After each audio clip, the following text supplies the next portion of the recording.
us. It is a unique and very special joy to have the opportunity to come together tonight to celebrate this great congregation's great big birthday.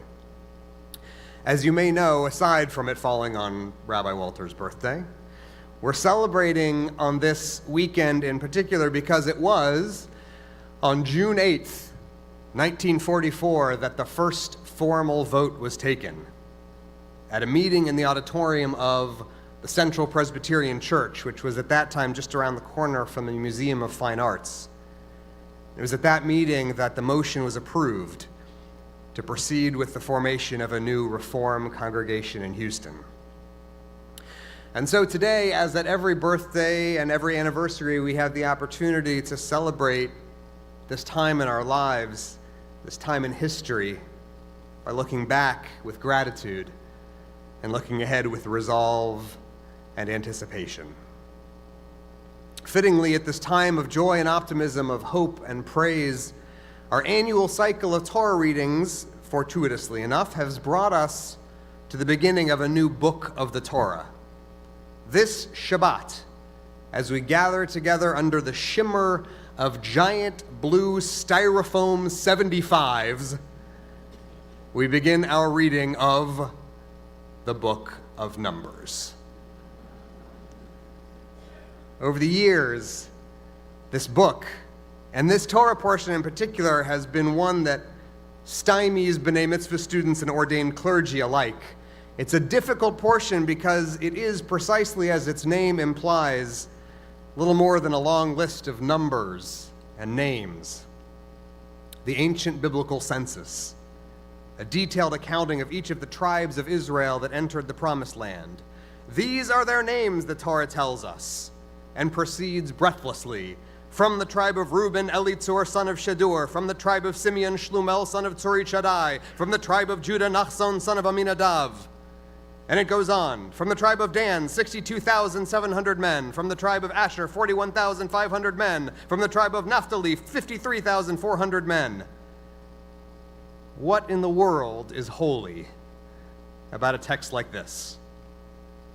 Well, as I've said to you many times before, the good Lord has a way of delivering exactly the right Torah portion at exactly the right time. This weekend, on this 75th birthday of this congregation, we're celebrating a history that to the outsider might seem to be precisely this same sort of ritual recitation of names and numbers unearthed from the dusty past. But because we are who we are, and because this place is what it is, we know that what we are really celebrating is the perspective that allows us to look back at a time in our history when men and women, working passionately to uphold their values and their principles, functioned as instruments in the service of the divine. The book of Numbers opens with a wide-angle shot of the Israelites, readying their hearts and minds for God's commandments and preparing their bodies for the long march toward their new home in the Promised Land.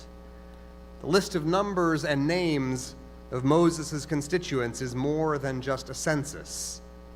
It is, if we read it properly, a story about a visionary people on the move, a community hard at work, organizing itself, preparing its resources, structuring its leadership, and striding forward as one into the promise their God had sworn to them.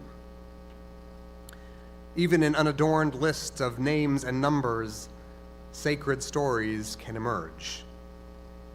I suspect that it was this knowledge that spoke to the founders of this temple to write down their own names, record their numbers, to tell the story of who we were and who we would become.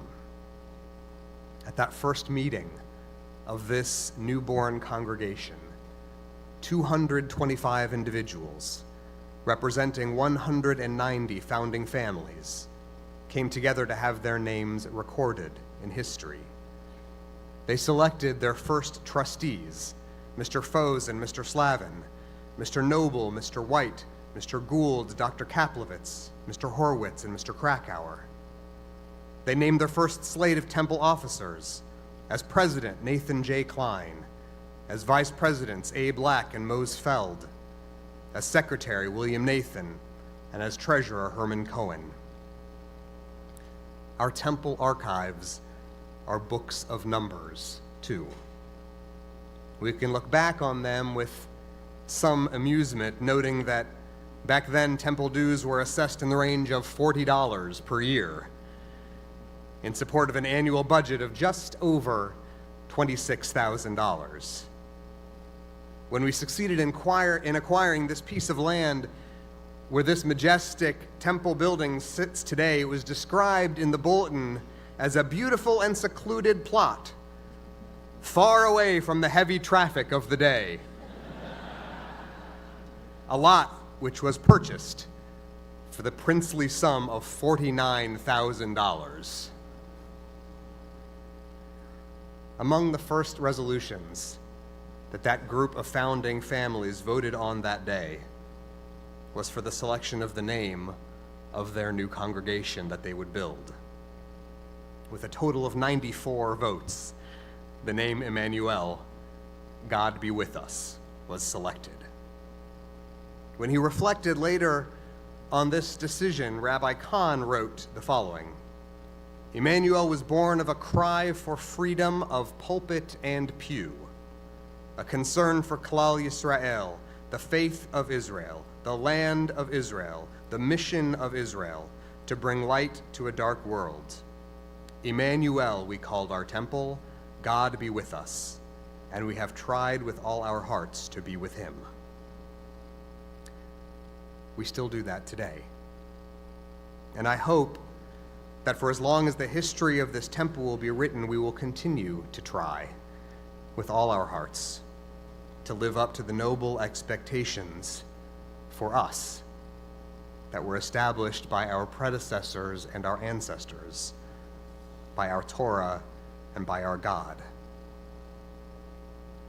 Last week, after we concluded our reading of the final words from the book of Leviticus, Jewish congregations all over the world recited a formula, Chazak, Chazak, V'nit Chazek.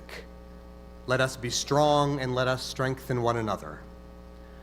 We say those words every time we come to the end of one of the Torah's 5 books.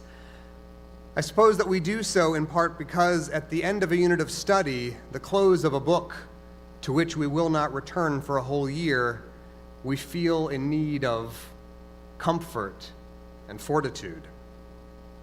But I think that even more, we say those words as an expression of hope, that we will receive strength and inspiration that will guide us as we make our way through the next book, and the next book, and the one after that.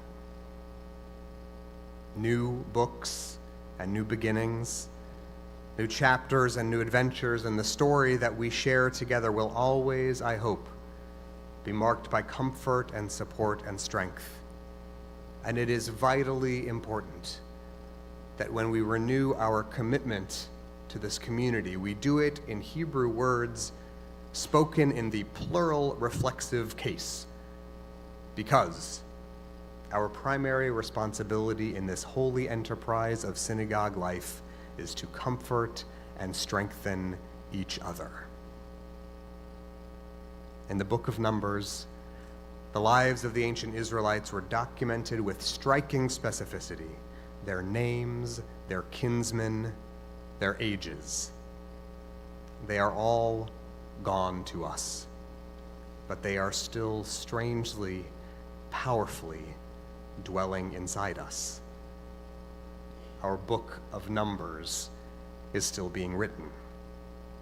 We still wear those ancient names and their faces.